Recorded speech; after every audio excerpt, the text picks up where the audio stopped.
Back live here now at Carrabba's Italian Grill at the Fayetteville Town Center, exclusively on QSportsTalk.com. If you want to enter into the stream chat, ask some questions, say hi, comments, that's what we're here for. And that's the fun part of being on camera here, Coach, is people get to see us here and chat away, and we get to as many of the comments and the questions as we can. I don't think it's a good thing being able to see you.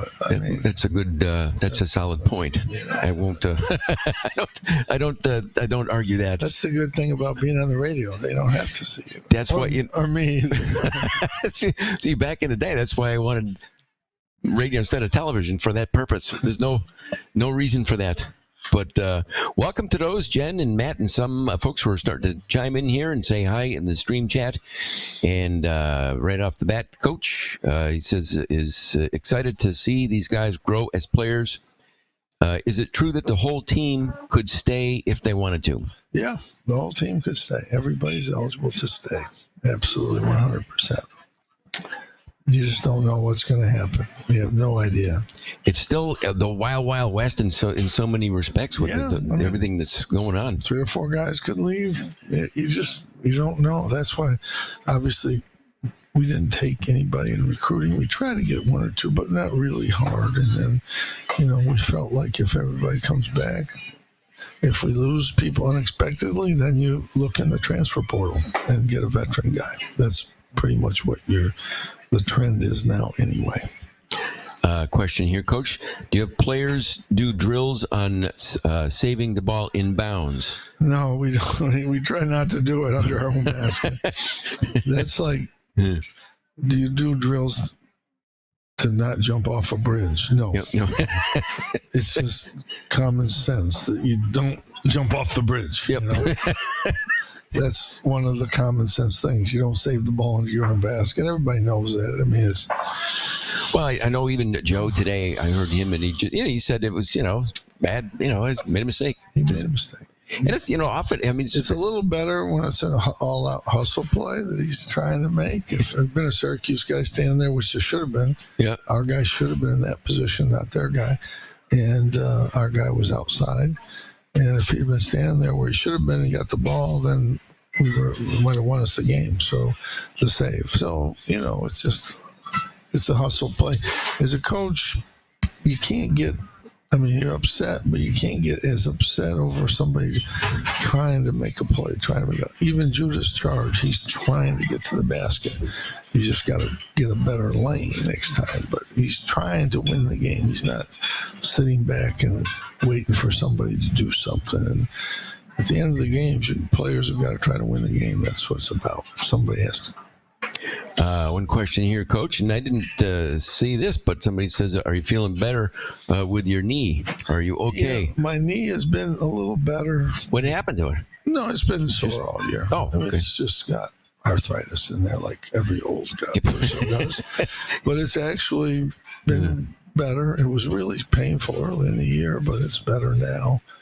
But you get older, you get arthritis, you get stuff like that, and you have to work your way through it. Question here, how hard is the Saturday-Monday turnaround with travel?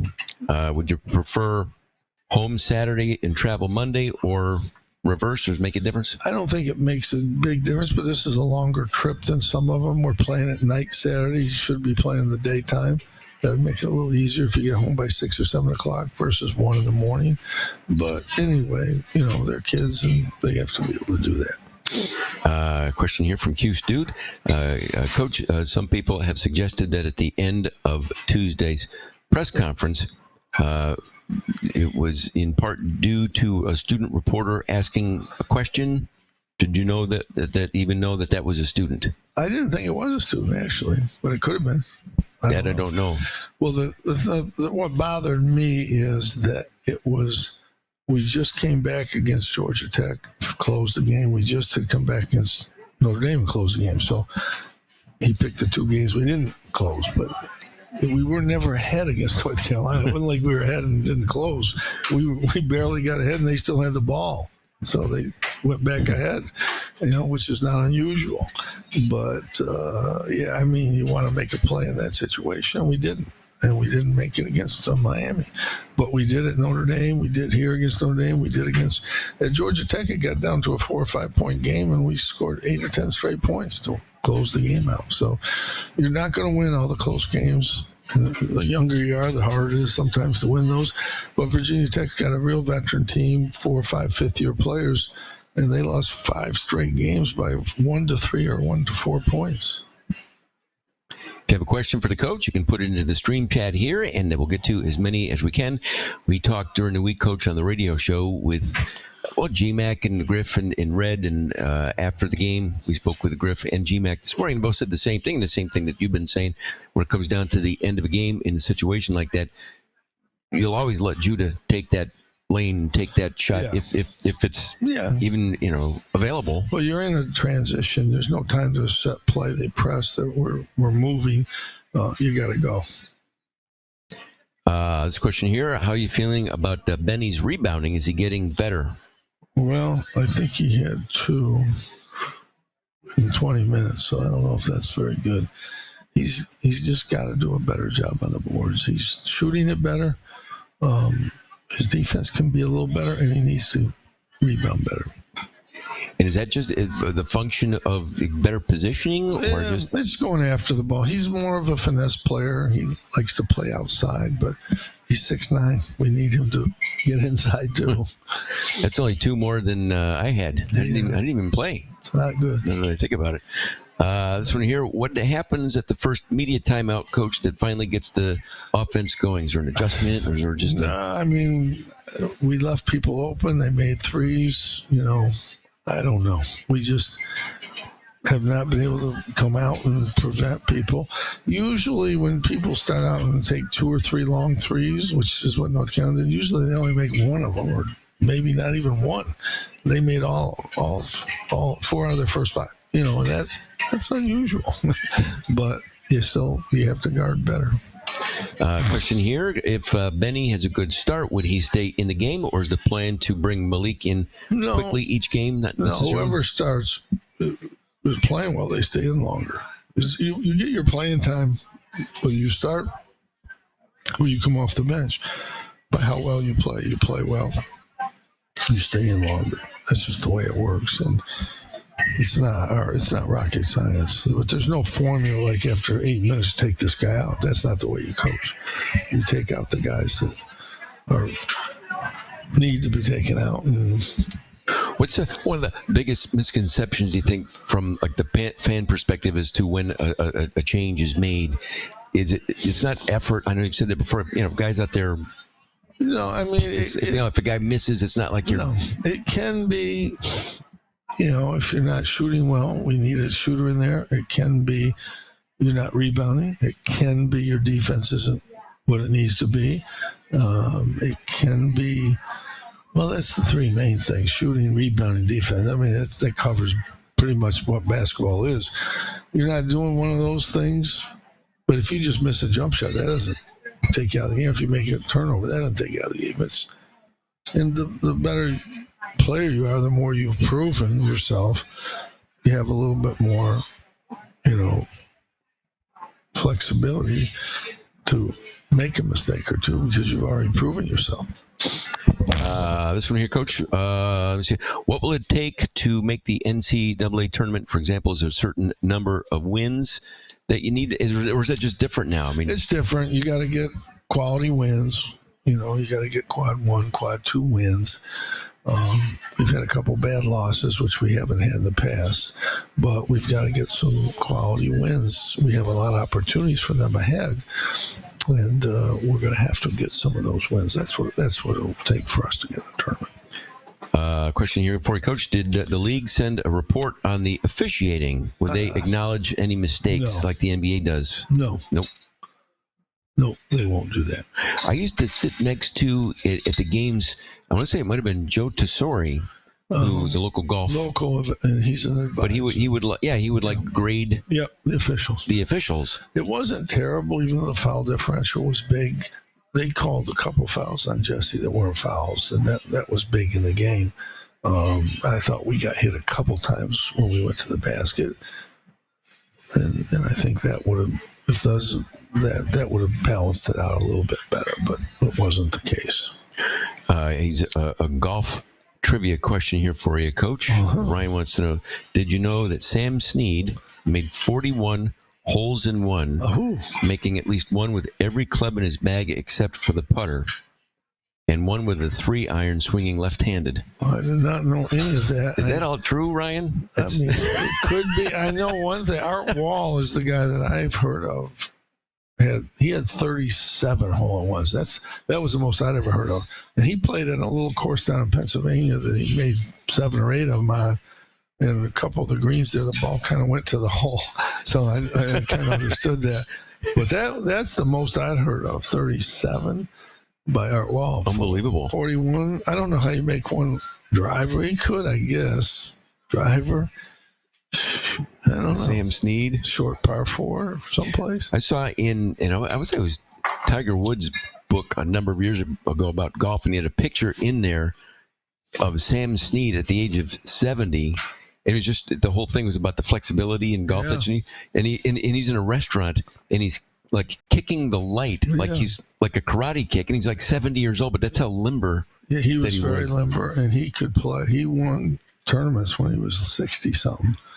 He's credited with having one of the best golf swings of any all time. I mean, Ben Hogan, Sam Snead, those are the guys that people talk about the best golf swing. It's amazing when you watch them, the old tapes, how they got that club way up there and just unleashed, and they're hitting with wooden clubs, and no high tech. The irons were just pieces of steel, and they scored the same scores on some of these courses these guys are playing on with that equipment. I mean, Nicklaus hit the ball 290, or with those wooden shafts, he would have hit it 350 easy with the equipment they have today. But yeah, I mean, those guys, they were pretty good. Ben Hogan that's all he did was practice. He hit balls every day until his hands were bleeding. He just knew how to. He just had it. How many holes in one have you had, Coach? 2. Somebody wants to 2? Had 2. Local? No, one at Duke in a charity tournament, and one down at Turning Stone. Did you win it? Were they holes where if you win a car, or like? The one at Duke was $10,000, and they announced that I gave it to charity before I even knew that I had it. They didn't even give you a chance. No, that's why I didn't have any money. I wasn't making any money then either. That would have been nice, $10,000. $10,000. So the guy just said, and Coach has graciously donated it back to the charity. Yeah, that was it. There's no getting around that one. Let me see here. Question: Coach, how's Buddy enjoying him playing? You saw him and Elijah Hughes squaring off this week in the G League. Yeah, they did. They played him twice this week. Buddy's team won both games. Elijah played really well. Buddy played well in the first game, not so well in the second. But he's playing well. He's getting better. He's working hard at it. He practices some days with the Pistons, and it's been a good experience for him, really. Let's see, another question for you here, Coach, and has to do with the tournament. This one says the team, just a follow-up, he says, does 20 wins still kind of a magic mark, or not anymore? It's quality wins, really. That's the most important thing, and if you have road wins, it helps too. Those are kind of the 2 things that help you the most. This from Hoops Rules. GMAC mentioned that refs don't seem to take into consideration the rules of verticality. It seems like the fouls are called even if a player's arms are straight up and don't reach. Well, there was definitely a couple of those calls. They try to keep to enforce that verticality, but sometimes they do, sometimes they don't. It's a tough game to referee. It's not easy. It really is not easy to ref college basketball. There's a lot of things going on out there. This one here, more, I guess, of an observation as opposed to a question. The fact that the free throw differential, when if you're relying on outside shooting against teams that are pounding it in, down, and low, will that always be factor in the differential and the free throws? Usually we shoot more free throws because of our zone. We keep people outside. They take a lot of threes. North Carolina didn't take as many threes as most people do. So normally we shoot more free throws than our opponents, but not last night or the other night, whenever that was. Now somebody wants to know what course and hole at Turning Stone did you get your hole in one at? On Galuyat? The K course? On the 17th hole, par 3. Had a big dip in the green, so I didn't see it go in. I didn't think it was in, but it was in. And the one I had at Duke was the one elevated green, so I didn't know it went in there, except it flew in, so there was a noise, but flew down the fly, never hit the green. It's still too bad about the 10 grand. Let's see, this one here. I'm trying to scroll through. Some of them are kind of duplicates. Do you think Becky Hammonds will get a shot at being an NBA head coach? Do you think that she'll be a success? If any woman, she'll be the first woman who'll get a shot if she gets a shot. That's a tough call. They don't seem to be moving in that direction at all. I think from what I've seen, she is a good coach. There's no reason she couldn't coach in the NBA. She understands the game, all that stuff. But I think it's unlikely that there's going to be a women's head coach there for a while, or in big-time college sports for a while. I mean, not that I don't think they could do it, because they certainly could. Did you happen to catch Charles Barkley's comments on load management today? He called into not a big fan, no. And he kind of, he was inferring to, like he was kind of talking about other players on the team that are playing and the stars that aren't playing. Sort of like, wait a minute, you're making $50 million and you're playing half the season? Everybody's always playing with hurts. When back in the day, guys, these things they're calling a muscle strain or a pull, players always had that. They just play with it. You warm up and you play with it. Now they're so afraid, well, he'll tear it, and that doesn't happen. But anything like that, they sit out. It's funny, what makes me laugh is they say he's out for 3 weeks. Well, how do they know that? What if he's ready in 2 weeks? What if it's longer? They don't know, and they just put a number on it. And then when he comes back, they say, well, you can only play 20 minutes. Does that mean you play 3 minutes? You can't play feeling 4 minutes? I mean, that's just made up stuff. That's just to say, okay, we're doing something here. Somebody wants to start along those lines. Should stars get special treatment if it benefits the fans? Yeah, I don't know what treatment that would be. I mean, I don't know what. Or maybe the other way around. If somebody. And it's not cheap going to an NBA game or a pro sports game, but if you save up and here's my game, I'm going to go watch the Knicks, and then all of a sudden the guys you want to see aren't playing. That's a bad thing. That's why Michael Jordan he played every game, and he said that once. He said, "No, somebody's paying a lot of money to see me play," and that's why he always said, I go out and get 40 if I can, because that fan might only see me that time. I don't want him to just go home and say, "Well, Michael Jordan wasn't that good today." I want to show them my best. It's a different time, different world. Those guys were hurt. They played. I mean, you just did it. They just played. I mean, if you're hurt, it's one thing, but when they start talking about load management, I need to rest this. I don't. That one, I don't. Those guys used to get on planes at 6 a.m, fly, get up, play the game, get in the train and ride 8 hours, play the game. These guys get in a charter plane. There's the next city in a couple hours or less, and it's different. I mean, load management. Here's from Coach D5. It says Gino just blasted the officiating going into halftime with the ESPN reporter. Is that something that he could get fined for? Oh yeah, absolutely. Oh, really? Absolutely. He's probably ahead too. He's probably ahead. Knowing Gino, let me see. I think I was looking at the women's game. So let's see. It's okay. You can yell and scream all you want when you're ahead. Let me see here. There's a great game on TNT. Oh, they're only up 4 tonight. Oh, really? Mm-hmm. TNT tonight, the Knicks and the Celtics. I think the Celtics can make it to the finals again. They're good. They've got a good team. I think the NBA is a really toss-up right now. I mean, in the East, Celtics, Philadelphia, the Bucks, obviously, are good. The Nets, if Durant gets healthy, there's 4 teams. They're all pretty good. And out west, it's kind of open too, kind of wide open. Also, what you just said, what Michael Jordan said about playing. In here, Ryan says Kobe Bryant had said the same thing, and today happens to be the day. It was 3 years ago with that terrible helicopter crash. Yeah. Well, Kobe Bryant played. He wanted to play. He didn't care what he was hurt or what. He's going to go play.